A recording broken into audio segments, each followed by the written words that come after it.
time. It's our time, my friends. Time for millions of maturepreneurs, 55 plus, who are hashtag not done by a long shot, to revolutionize how we lead, do business, and innovate our world.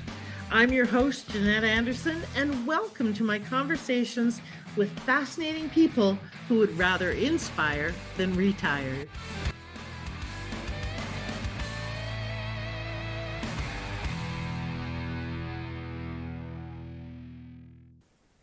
Hello, everybody, and welcome to this juicy episode of the Maturepreneur podcast. I'm your hostess, Jeanette Anderson, the Maturepreneur Maverick, and I'm here today with Hanna Kok, all the way from South Africa. So welcome, and thank you for staying up so late to be on the podcast, Hanna. I appreciate it. I love when we get people from other time zones who are so committed that they stay up late or get up ridiculously early. It's lovely. And so welcome. I'm glad you're here. Thank you so much for having me. I'm going to, as usual, tell you the official word because, you know, people like their official bios and intros and so forth. And then we're going to find out some juicy, salacious details from Hanna about her past or something. And then we'll launch into our topic today, which is a really important one. It's about the silent poison of unforgiveness. So it really is about understanding unresolved emotional pain, especially unforgiveness, and how it can impact your hormonal health, and especially later in life. So, and how forgiveness can boost your overall well-being and wellness and vitality. So it is time to really take a deeper dive into this subject. So let me tell you about Hanna. Hanna Kok is a coach with over 30 years of experience in the body-mind-spirit connection. She's a qualified educational kinesiologist, allergy practitioner, and medical intuitive. I'm going to come back to the allergy practitioner. Hanna speaks passionately about the silent poison of unforgiveness, revealing the often overlooked link between forgiveness and health. She works with women experiencing hormonal imbalances, guiding them to restore well-being without medication, hormone surgery, or lifestyle changes. She's also the creator of the iThrive web app, known for producing lasting mental and physical health breakthroughs. Awesome. I love that. Okay, so just before we launch in, what is an allergy practitioner? Does that mean you're just really good at having allergies? It is about getting rid of allergies, yes. So, because, normally with allergies, people say, oh, well, just how it is. And now you have to avoid whatever it is for the rest of your life. Certain things you cannot avoid because the air that you breathe, you can filter it only to a point, but you go outside and then you are buggered. So, as an allergy practitioner, it's about bringing the body into harmony with the so-called allergens, because the body just was misinformed that certain things were dangerous for you, and then it has an overreaction, and you teach the body to be in harmony with it, and then you don't have to avoid it anymore. So people, and especially kids, they want to have their ice cream or milkshake. Now it's possible again without having to run to the toilet, or especially also the hay fever. I think you call it rhinitis maybe in your part of the world, but I've got fantastic results there as well. So, see, now I never actually, it never occurred to me that it's just the body's mistaken understanding of something, and that it can be reframed or reset or something like that. I always thought that was one of those things that was kind of ongoing, permanent, and so that's interesting. Right off the bat, I learned something. All right. So, Hanna, tell us something about you people wouldn't guess from reading your website, or maybe your friends don't even know. Something about you people wouldn't guess. What's that? Well, I think my friends will know about it, but I'm in my second marriage, where both my husband and I were widowed before. So I inherited some children. I got 3 men for the price of 1. And I struggled at times with that. I wasn't as good a mother as I wished I could have been. I think we have resolved it. I definitely had to do a lot of forgiveness towards myself and also the challenges that I had with them. So that is something that I normally don't talk about, because who wants to tell everybody that they were not as good as they want to be?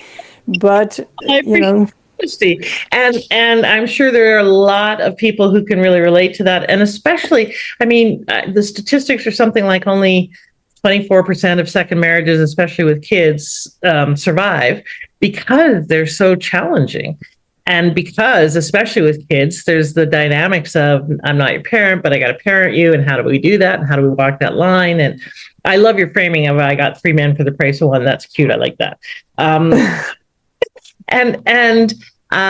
So yeah, it does require a lot of work and a lot of forgiveness. So we're going to talk about forgiveness and its role. But before we launch into that, tell me, why are you so passionate both about the subject, but what's your why in the world? I live in a very violent society. South Africa, I think, is one of the most violent countries in the world. The murder rate, I just heard some stats the other day of the amount of murders we have a year on a population of about 60 million people is the equivalent of 1 billion people in other countries in the world. So it's really ridiculously high. I also was once I was teaching a workshop in a township, and of the 22 people in the room, half of us had lost somebody through murder. And that creates a perpetuous cycle. And I'm hoping to create my why is to create a more peaceful society. And forgiveness is going to play a role in that, because otherwise we just perpetuate the pain, pass it on from person to person, generation to generation. Yeah. Yes. And I'm sorry to hear that about the loss of your husband to murder, for sure. And yeah, I traveled in South Africa quite extensively. And when I stayed at Airbnbs and places, the conversations with the people who were from there, one person I stayed with for a while had been home invaded twice with a gun held to her 8-year-old daughter's head. And this was in a highly secure neighborhood with security around their home and ridiculous amounts of security, and still had that problem. And it's a whole different way of thinking and being there. The other host said, it's not if you're going to be abducted, it's when, or kidnapped or held ransom. That is not so much, but maybe held up. Yeah. But a big but. Yeah. I must tell you, interesting experience that I had, and that for me proves that these home invasions are not random. I know it sounds really weird, but once I watched a movie about the law of attraction, and that very night I got hit. People broke through the wall, because we have walls and electric fences. And as they tried to get through the electric fence, then the alarm went off. And so they ran away. And then you hear that every time they'll come back and back until they get in. And then I managed to fix it all. There comes the cat. Yes. I managed to fix it all. And I had this strong urge to paint on the outside, Jesus loves you. And this is not about telling you what to do on the religious side, but I normally would never do such a thing, but it felt so strong. And I thought, okay, that makes sense, because they normally come back. They never came back, at least only many years later, and never through that area. But then I basically, it's quite a long story. It's quite a amazing story that happened, that I went to a private game reserve and I saw all these animals, and they basically gave me messages. Because first I saw a hare, and then a deer, and then a buffalo. And then when I looked them up, the American Indians believe that animals have a message for you. And so I looked at the rabbit says, don't be afraid. And this is now 3 days after this attempted break-in. Don't be afraid. The deer said, do things the gentle way. And then the buffalo's message was, rely on the power of prayer, which was like confirmed what I had done. And what I'm saying is, and I've shared this with other people, is that when you bring light into your environment, when you bless your house, your property, when you bless the people that come past, when you bless the people that even have the idea of coming to break in, you bless them. And then what's it called again with Yoda, all those, the whole series, with Darth Vader, you know what I'm talking. Yeah. Star Wars, that's it. And Yoda, the one thing he was really good at was get people to forget what they were going to do. Right. So that is one of my prayers, that whoever is coming past this house, that they let them forget what they wanted to do. So great framing on that. Yeah. And when I was in South Africa, it's an amazing country for you to do the work you're doing in, because it's probably the biggest place on the planet that needs it and struggles. And so South Africa is a fascinating country of dichotomies, because there is so much hate and so much love, so much division, and yet so much connectedness in so many ways. And I brought home a picture, because I live a mobile lifestyle. My little mantra is, I have no walls, because I always want to buy art. And so I have to remind myself, I haven't got any place to put my art, so don't buy pictures, but I always buy pictures. And I had to buy this picture of these 3 little boys. They were kind of hanging off a barbed wire fence, and they were clearly from somewhere like Soweto or one of the camps. There's a lot of big encampments there. Townships. Yeah. Townships. Yeah. But it's not a camp in the sense of like they're forced to live there. No. But the township, the living they're quite abysmal. In fact, there's one just outside of Cape Town that's the size of Calgary. Over 1 million people live there, and they have no electricity, no plumbing, etc. No, they do have electricity. They do have most of. Well, they do. They do have electricity and plumbing. Some, what is so amazing about the townships is that they will have shacks and fancy houses right next door to each other, because people will get a plot and they'll first build a shack, and then as they have more money, they'll build a fancier house with indoor plumbing and everything. So it's not, but it is still very interesting. So these are clearly in a township, but they had the most beautiful smiles. It is a country where people are faster to joy than any other place that I've ever traveled. So they can go quickly to joy, and authentic, genuine joy, where you don't see that a lot in North America. And so there is all this hardship and challenge, but there is also this incredible capacity for joy, and for seeing beauty, and for shifting from one to the other really quickly. And that is quite an amazing difference between South Africa and any other place I've been on the planet, places.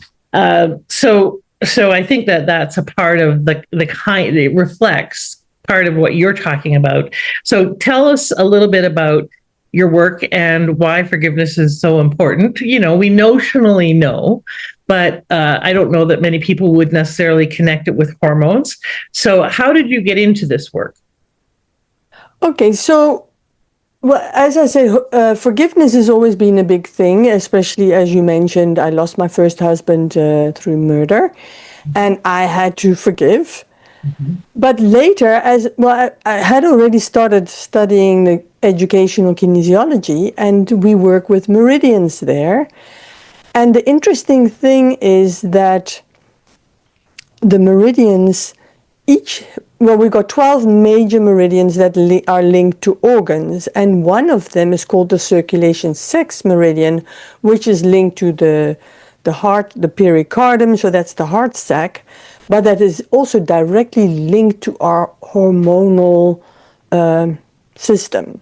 The female hormones, especially the male hormones, are slightly differently organized.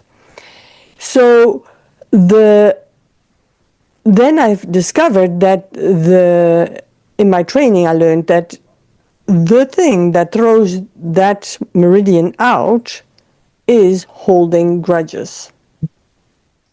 So, and then forgiveness is the antidote. So that's why I thought, you know what, there is so many women are struggling with a hormonal system.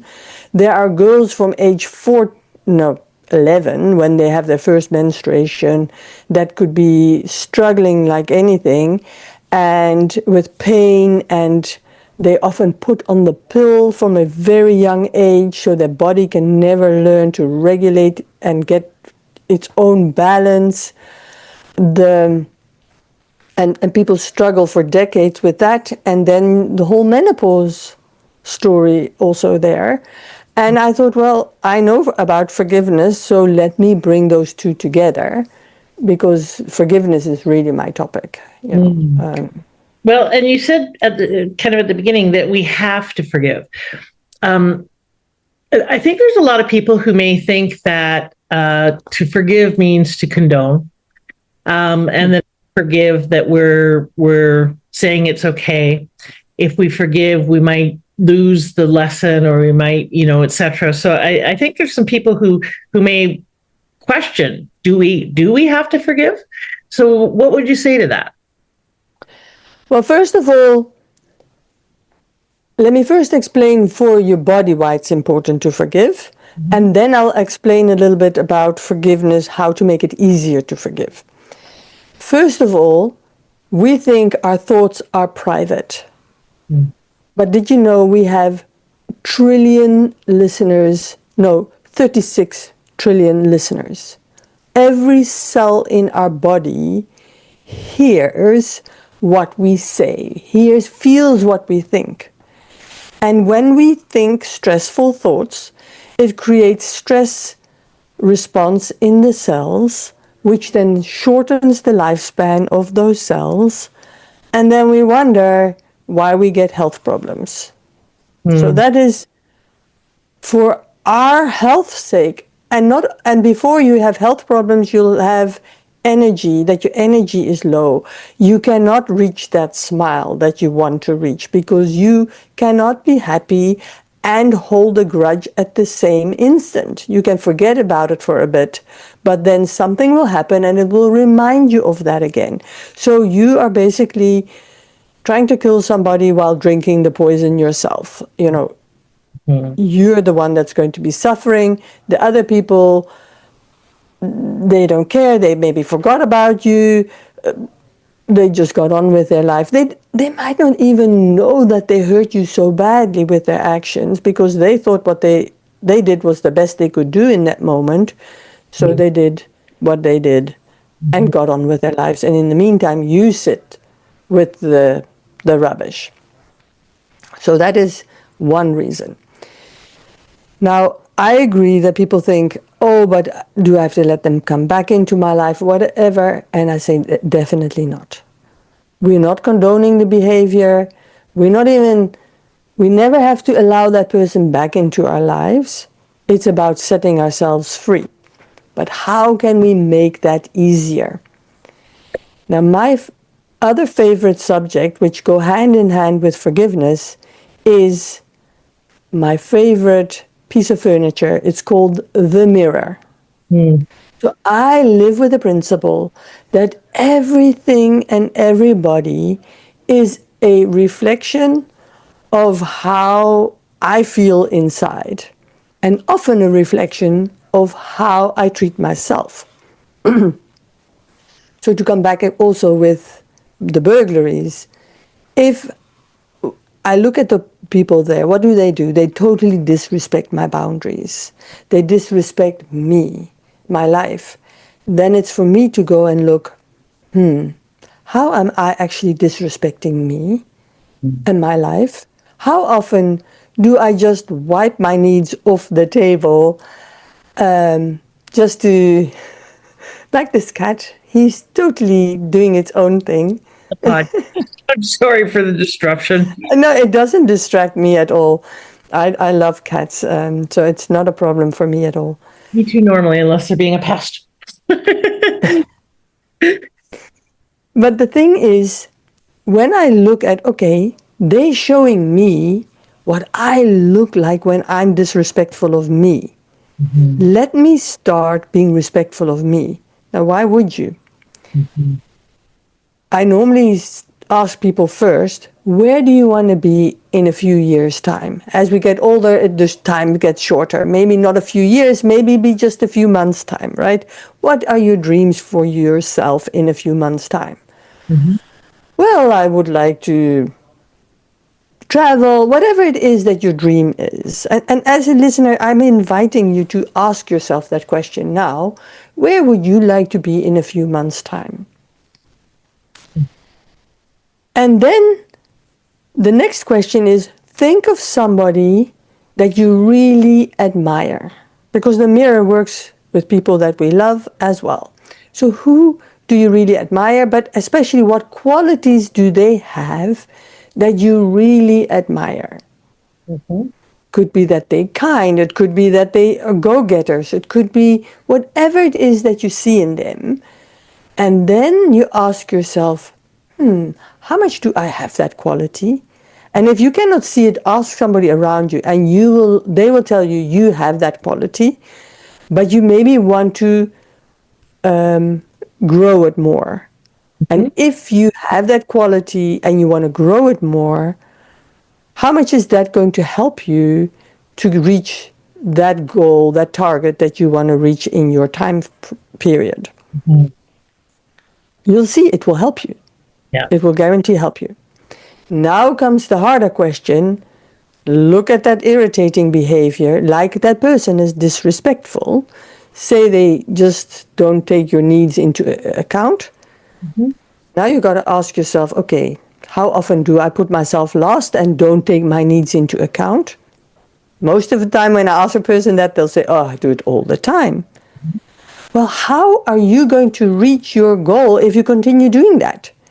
So changing that is the best you can do to reach your goals. Can you now see that irritating person, even the burglar, brought you gold because they just gave you the next step what to do to reach your goals. And now forgiveness becomes easy because they just brought you a gift. So I agree with that perspective, and I can hear my friend Alice in my head because we had this conversation once a long time ago, and she said, "No, I don't agree that I have within me what other people necessarily come with." And what she was specifically talking about is, child pedophiles and murderers and so forth. When we have that in our background, how do we reconcile that? Because it's one thing to talk about, crossing boundaries, but having been raped or having been, had a child molestation or murder, how does that resonate with what you were just talking about? Well, in my case, for example, my husband was very worried about, feeling unsafe, and we were doing things we didn't want to do. We felt extremely stuck where we were because at the time we were living in a little village in Lesotho, and we didn't know how to get out of running the family trading business as we were doing at the time. So we were in a stuck situation, and fearful. And then you invite something into your life to break everything open. But I know people say, I don't believe this mirror story. But let me give you some information that maybe will help your listeners understand it, because I know you understand, but some listeners might not. They might be sitting on the fence saying, I don't know if this is really true. Yeah. Our conscious mind processes about 40 pieces of information per second. The subconscious mind, in the same second, do you know how much the subconscious mind processes in that second? Nope. About 11 million pieces of information. Anything between 11 and 40 million, I've heard.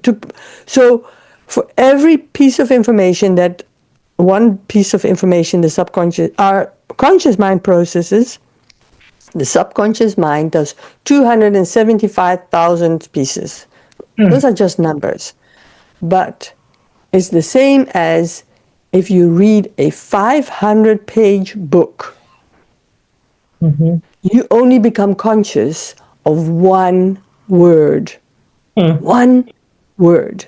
So your brain has to filter that information out to give you one word. What determines the filter?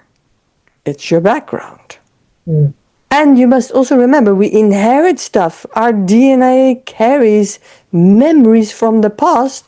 So this so-called innocent child might not be that innocent because not that it did anything wrong, let me be very clear on that, but you come in with history.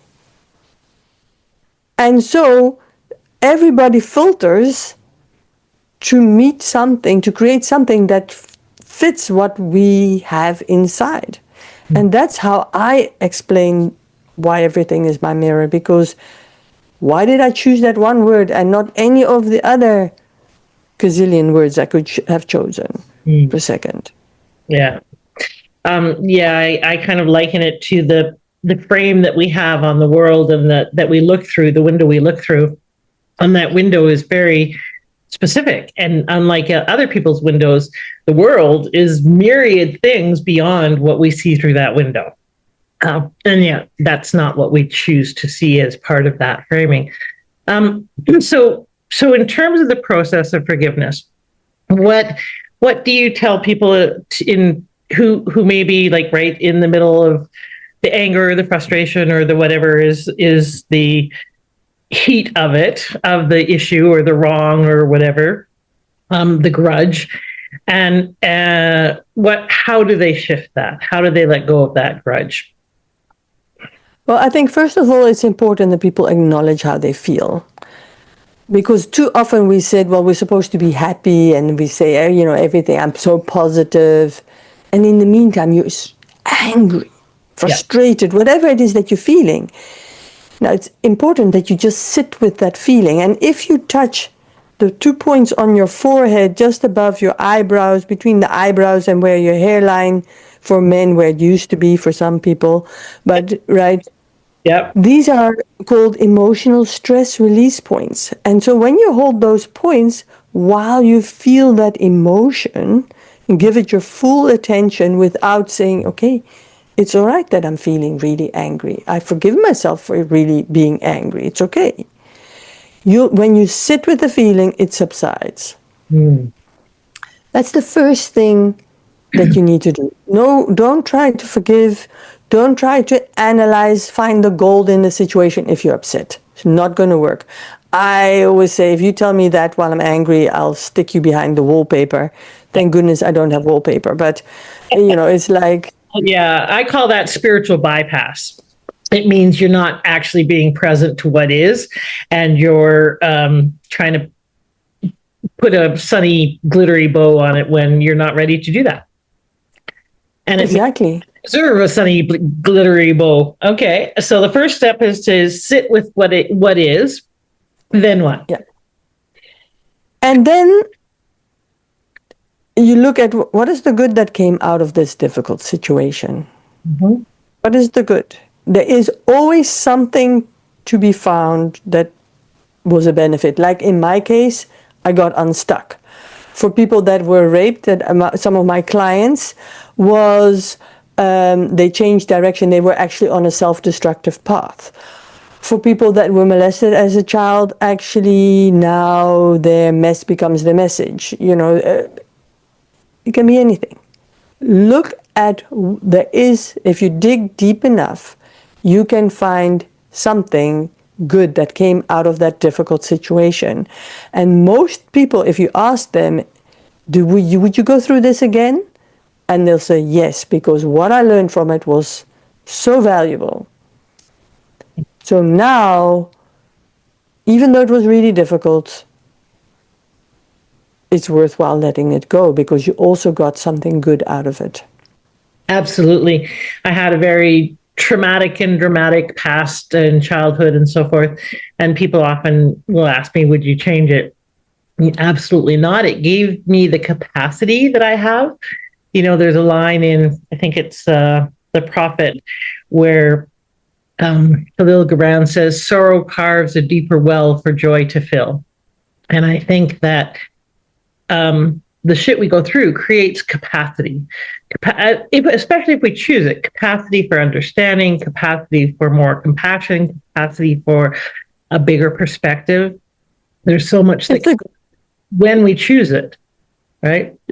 You can use it as a fertilizer, absolutely. Yeah. So coming back to the first point for just a second, how do we know when we've sat in the shit for long enough? How do we know when it's time to start looking for the good? Because some people can sit in their anger for decades, right? So how do we know when it's time to start to shift?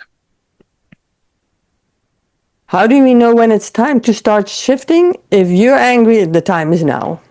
Okay. Because it's not they say time heals everything. No, it will not. If you don't change, things won't change.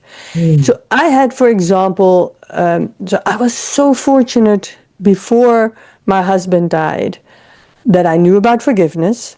But we also, I remember very clearly, a woman came to visit us and she had just lost, no, not just, years ago, before, she had lost a daughter.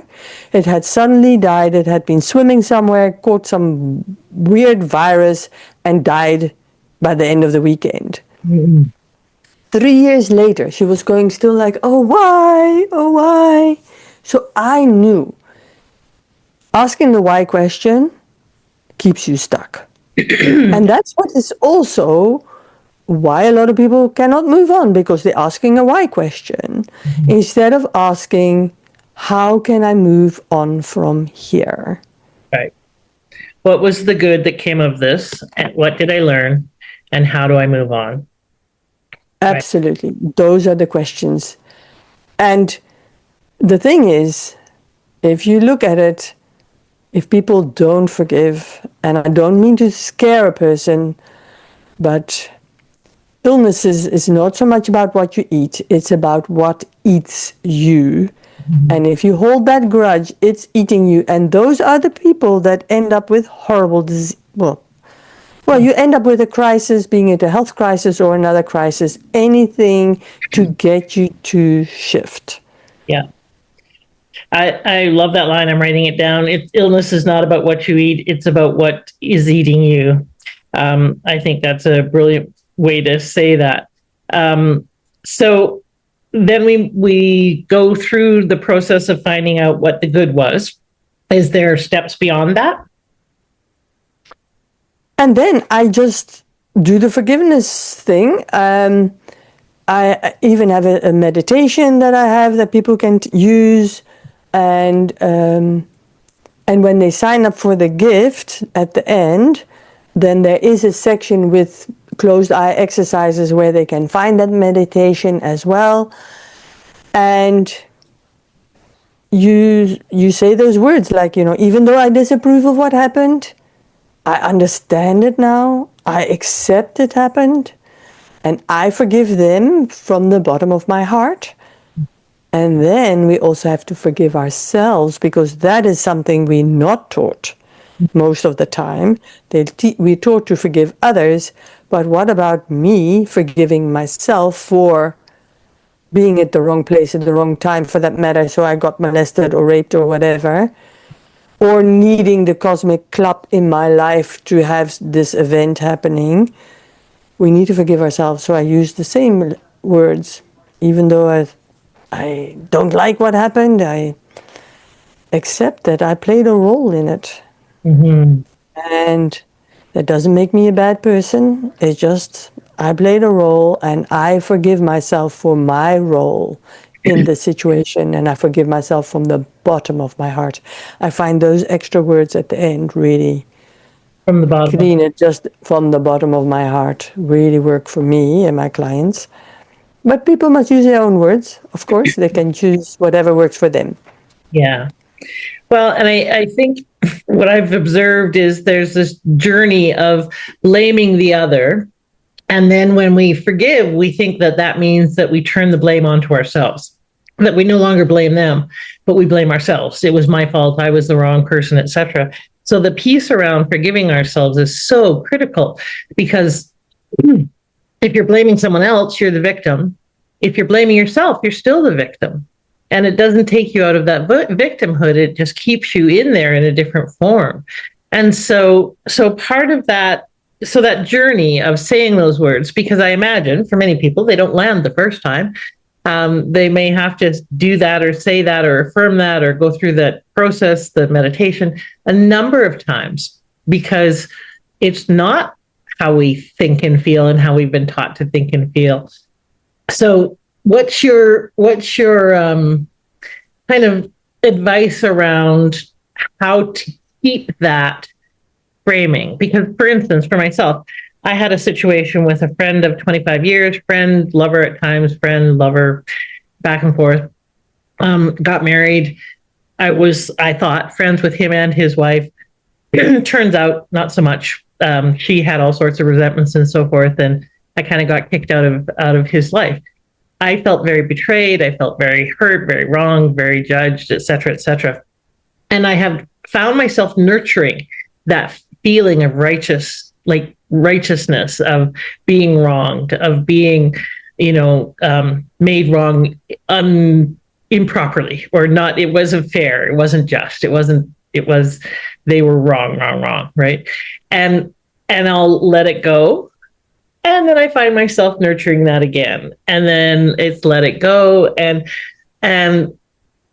so I'm kind of like, okay, how do I just let it go? Or is this a journey of, I think of it kind of like an oven where you got to clean it, and you can't just clean it once. You got to clean it more than once. But there's a few things that are play here. First of all, when you find yourself in that anger, resentment, betrayal feeling, have you ever really sat with the feeling? That you allowed yourself to feel it, forgive yourself for feeling. Okay, cool. So that was first step one. Well, the forgive myself for feeling it, perhaps not as much. No, I don't know that I've done that part of the work. Well, yeah.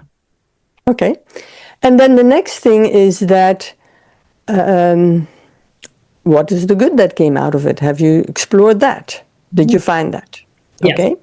Yeah. And then there is maybe also a belief around not being worthy of love or something like that, that then caused you to lose that relationship in the first place. Or I don't know the whole dynamics, but I had a situation where, and not that I want to now talk about me, but I can just relate to it as an illustration of, I was betrayed by somebody, but just because I had a certain belief that I wasn't worthy of something, that brought that in.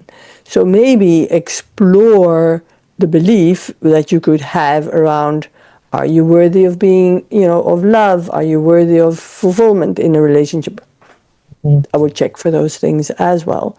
Because remember, they are the filters that will filter that 500-page book down to one word per second. So you need to explore those filters. And is the assumption that people think like me, and they don't. And I lose sight of getting out of my own ego, which is like how I see the world is how everyone sees the world, is the ego part. To go, well, maybe this person sees things differently. If I looked at it from her perspective, might I have been more aware, more sensitive to her concerns and so forth? Probably. I assume that, people look at the world like I do, and it's all friends and goodness and so forth, and not necessarily. And so part of that was really looking and understanding that my ego can really limit my awareness and my compassion. Absolutely. Then another thing, what you're bringing up. So it was jealousy, right? She was afraid Yeah. that you would, Yeah. she would lose him.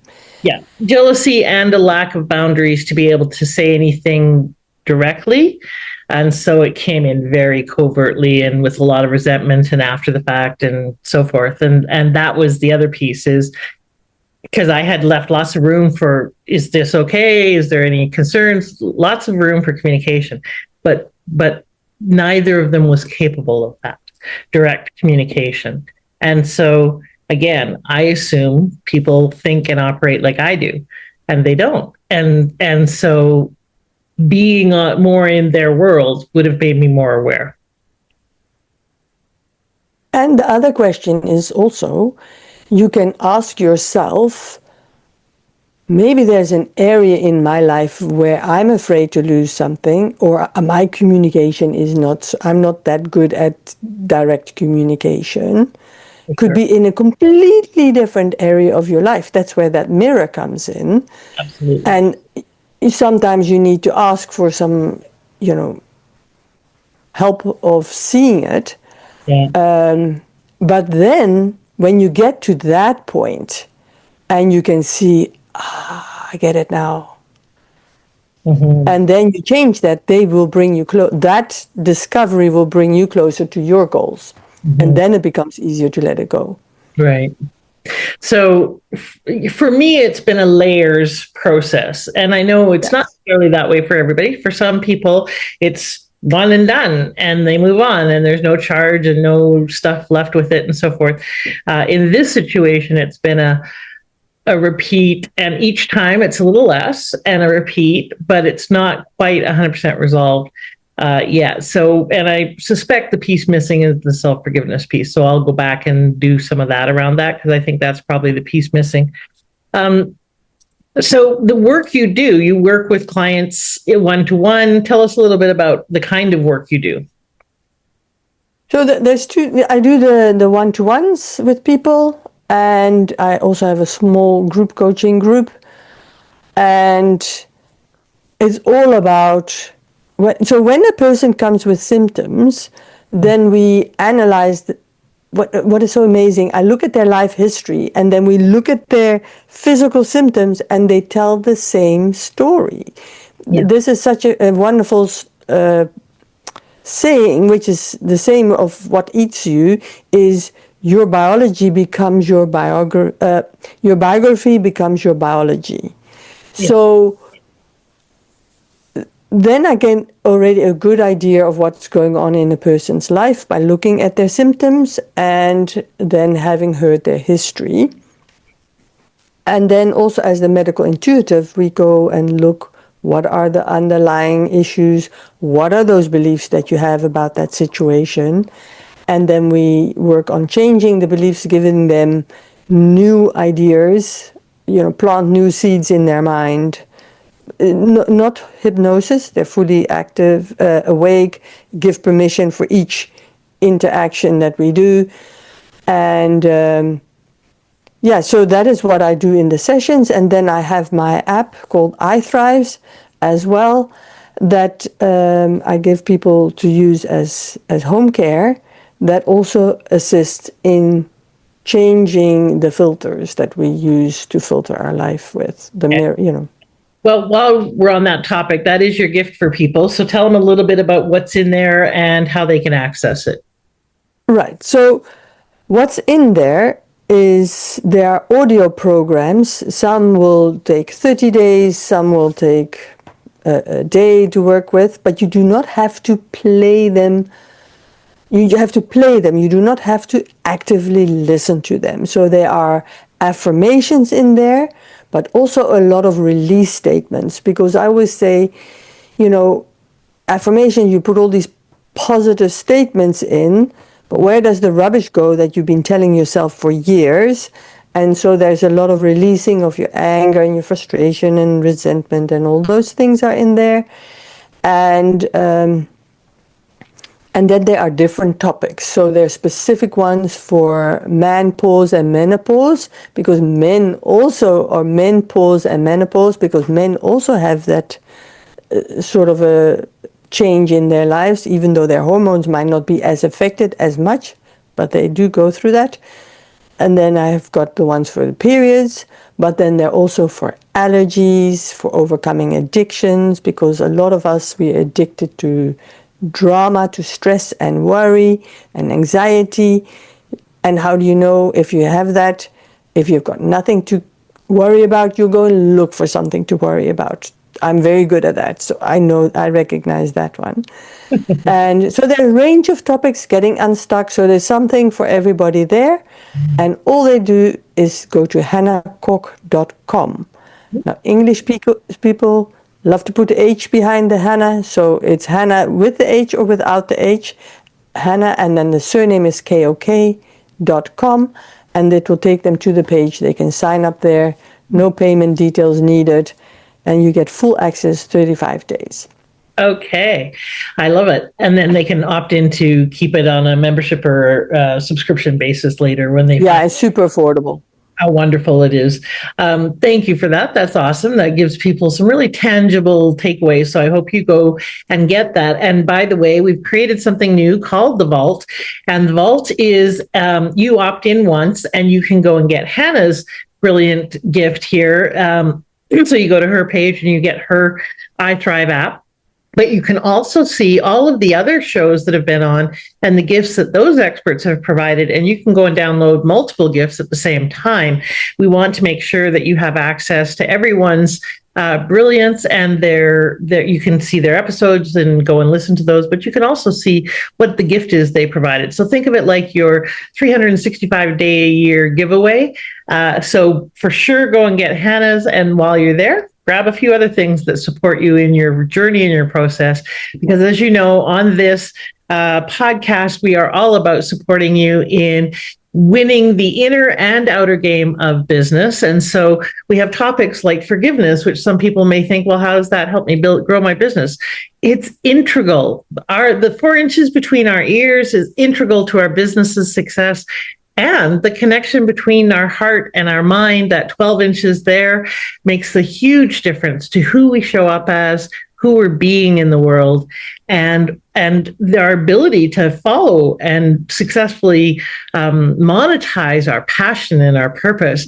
So absolutely essential to, as Hanna said, clear out the toxicity and the gunk, make room for what you want to bring in so that you can be the change that only you can be in the world, my friends. So you can reach out to Hanna at her website, HANNAKOK.com, if you would like more information about her services and her products. If you want to get her free gift, yes, you can go there. You can also go to the Vault. There's a opt-in link in the show notes, and go and get her lovely gift as well as other people's.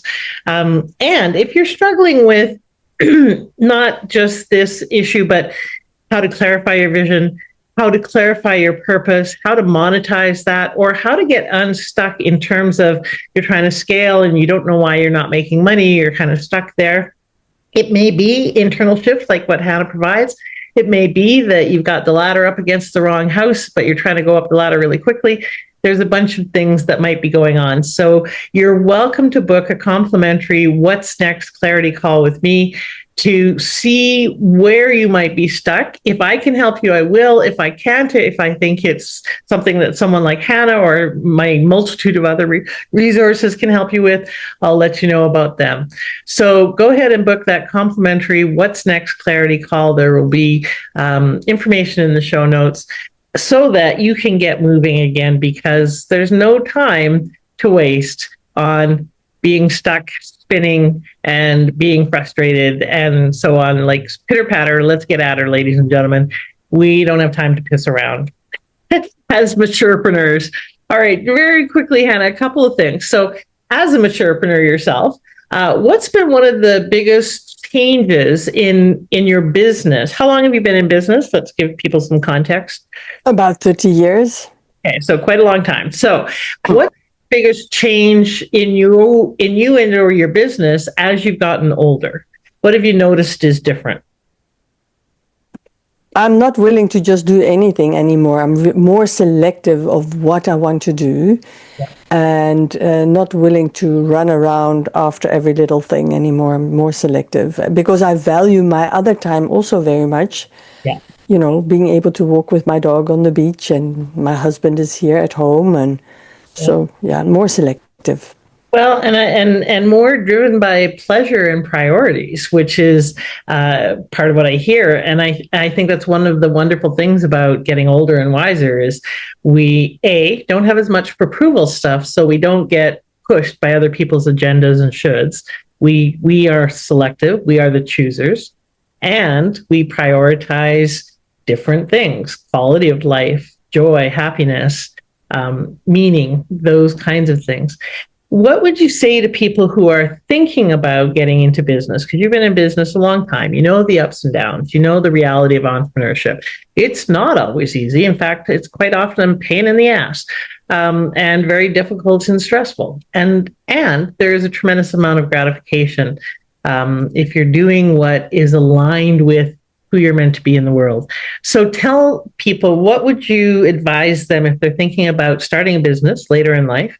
So if you were starting now, what would you want to know? If you were just starting your business right now? That's a good question. Well, first of all, because especially when you're doing earlier, make sure you have some sort of financial buffer. Mm-hmm. That there's no financial pressure straight away, because that financial pressure will put your mind into survival mode, and you cannot think straight and you cannot make wise decisions.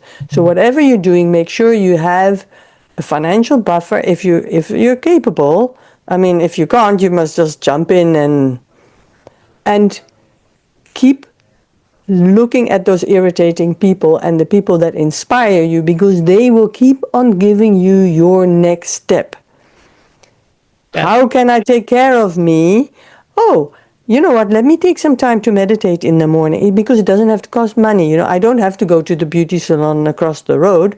I can look after me by meditating, doing simple exercises at home, listening to free audiobooks on YouTube, whatever it is. There's so much you can do for free, but taking care of me, because then I can hear the guidance that is always there. And and the irritating people will tell me which qualities I need to get rid of, and the inspiring people will tell me which ones to develop. Great. I love that. Because the work that you do, forgiveness, requires a lot of courage. And so what stops a lot of people from either getting going in their business or taking action on their dream that they might have backburnered for most of their life because they were busy doing what they thought they were supposed to be doing, or keeping in the game, keeping going, often requires courage. And your work requires courage. How do you create courage when you need it? What's your secret to being courageous, taking those leaps, letting that go, doing the forgiveness, all of that? Oh, my first answer would be stupidity. Just keep going. Like, you know, the thing is, if you have something you love so much, you can't let it go. That's my case. It's like, but this is so important. And also my web, it's a web app, by the way, so you don't download it from the web store, it's just from my website. It's like, I'm getting so fantastic results with it. How can I just let it go? It's like, I want to give it everything so that when I lie on my deathbed, because that's what keeps me going. The thought of lying on my deathbed thinking, if only I had done blah, blah, blah. Yeah. And it's always, 95% of the time, the regret of that we did not do something. Exactly. It's hardly ever that we regret that we did do something. Amen, sister. That's absolutely my kind of rule in life, is to not do anything I'm going to regret, not regret anything I've done. Basically, do my best to not live with regret, because it is one of the hardest things to live with. And And like you said, we most often regret what we haven't done. So, ladies and gentlemen, if you're listening to this, I hope that you hear, let your passion pull you past your BS stories of fear and doubt and insecurity. Let your purpose guide you to have that compelling desire to get it into the world, and let it push or pull you, whichever works for you. You know, some of us work better with the carrot, some with the stick. Neither is wrong, whatever gets you going. And if you're not clear on what that is, again, please call me or someone who can help you see what it is that's right on the end of your nose, because that passion, that purpose, that vision, that hope, that dream is right there on the end of your nose. But we are too close to it to see it sometimes. You know that old line, you can't see the label from inside the pickle jar. So get someone to help you see the label so you can step into it and do the kind of work, or do work with the same kind of passion and commitment that you see with Hanna here today. All right, Hanna, I'll give you the last word. What's one last thing you'd like to say to people on your topic? I think to find what is about your purpose, look at what is irritating you, because sometimes the gold is under the dragon. So, and if you really don't know what to do and you want to make a difference in your life, just spreading kindness, forgiveness, you uplift not only yourself, but you affect everybody around you in your home, in your community, and in your country. If we want to see a different world, it starts one person at a time, and it starts with us. Thank you. Thank you for being here. Thank you for the work you do. Have a blessed week, everybody. Bye for now.